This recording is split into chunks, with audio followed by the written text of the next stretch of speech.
précieux de Jésus, te rendre grâce pour ces moments. Ce sont des temps que tu avais déjà prédestinés d'avance afin que nous les accomplissions. C'est pourquoi, Père Saint, encore une fois, je viens te recommander chaque cœur, chaque personne qui écoute, Seigneur, ce message. Puisses-tu, oh Dieu, édifier cette personne afin que celle-ci puisse trouver, Seigneur, dans ta parole, Seigneur, la vie. C'est dans le nom précieux de Jésus que j'ai prié et nous disons Amen. Alors, chers internautes, donc notre thème de ce jour s'intitule « L'attitude d'un homme, d'une femme de foi face aux défis de la vie ». Chaque jour, nous sommes confrontés à des situations, chaque jour, nous sommes confrontés à des combats, à des oppositions, à des circonstances qui généralement ont tendance à affaiblir en fait le croyant. Mais nous allons voir dans la parole de Dieu quelle est l'attitude en fait requise, l'attitude demandée qui fera en sorte que nous puissions en fait être vainqueurs face aux aléas, face aux circonstances de la vie. Alors, ensemble, ouvrons Hébreux chapitre 12, nous allons lire le verset 2. Alors, il est dit ceci dans donc, Hébreux 12, verset 2. Ayant des regards sur Jésus, le chef et le consommateur de la foi, qui, en vue de la joie qui lui était réservée, a souffert la croix, méprisé l'ignominie, et s'est assis à la droite du trône de Dieu. Alors ici, c'est la première partie qui va surtout retenir notre attention de ce verset. Face aux défis de la vie, face aux attaques du diable, face à un problème quelconque, ça peut être la maladie, ça peut être un problème financier, ça peut être un problème sur le plan conjugal, ça peut être un problème sur le plan professionnel, qu'importe la nature du problème. Ici, la Bible nous dit, ayons les regards sur Jésus. Le problème, il est là. Mais Dieu dit, ne regarde pas au problème, mais regarde à Jésus. Il est écrit dans le chapitre 1, à partir du verset 1, au commencement était la parole était avec Dieu et la parole était Dieu. Comme pour dire que, au lieu de regarder au problème, je regarde à la parole. Que dit la question qu'il faut se poser face aux défis de la vie? Que dit la parole de Dieu par rapport à telle maladie? Que dit la parole de Dieu par rapport aux problèmes financiers? Que dit la parole de Dieu par rapport à cette cabale qui se fait contre ta personne au niveau du travail? Que dit la parole? Cher peuple du Seigneur, cessez de regarder au problème. Parce que si vous regardez au problème, vous allez amplifier. Vous permettez en fait à l'ennemi d'amplifier en fait la situation, quand bien même le problème n'est pas aussi grand, parce que rien n'est plus grand que Jésus. Rien n'est plus grand que le Seigneur. Il est le maître de tout. Alors, ayons les regards.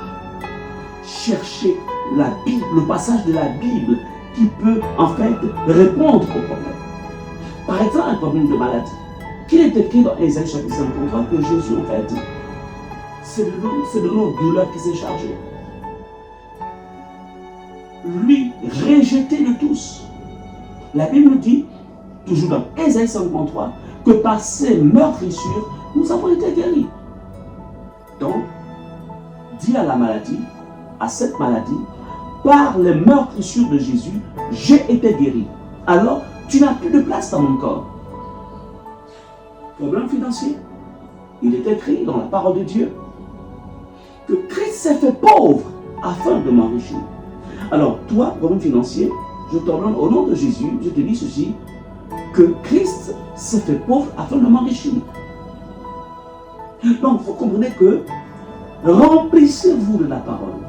Mangez la parole dans les temps de quiétude, dans les temps de paix, mangez la parole. Et lorsque les temps de conflit arriveront par rapport à l'ennemi, aux circonstances, c'est cette parole que vous allez utiliser pour répondre, pour l'appliquer sur la circonstance et vous retrouverez en fait, vous aurez la solution à votre problème. Donc, la question ce matin, as-tu les regards sur Jésus ou as-tu les regards sur le problème? As-tu les regards sur Jésus ou as-tu les regards sur la maladie? As-tu les regards sur Jésus ou as-tu les regards sur ces personnes en fait qui en fait parlent mal de toi? Écoutez, la Bible nous dit, ayons des regards sur Jésus. Et parce que vous allez avoir des regards maintenus sur Jésus qui est la parole. La Bible déclare, lui, il est le consommateur de ta foi. C'est alors que ta foi va s'exprimer et t'apporter la solution. Parce qu'il est celui qui consomme ta foi. Il est le consommateur. Il est celui qui agrée. Il est celui qui solutionne. Encore une fois, retenez ceci. Aucun problème, aucune situation n'est plus grande que Jésus. Parce que tout simplement, il est la parole faite chair. Que Dieu te bénisse. À toi qui as suivi cette brève vidéo, tu n'as peut-être pas encore donné ta vie à Jésus. Mais je t'invite tout simplement à répéter cette prière. Seigneur Jésus, je te dis merci. Parce que tu es le consommateur de ma foi. Je t'ouvre mon cœur et je prends la décision de faire de toi mon sauveur et mon Seigneur personnel. Au nom de Jésus. Amen. Après avoir fait cette brève prière, je viens te rassurer et te dire que tu es devenu enfant de Dieu. Tu es peut-être à Libreville. Alors, nous sommes situés du côté de Mine B2, derrière la pharmacie, le ministère ou l'église, centre missionnaire Ephata. Que Dieu te bénisse, que Dieu te fortifie et que la grâce de Dieu t'accompagne. Au nom de Jésus. Amen.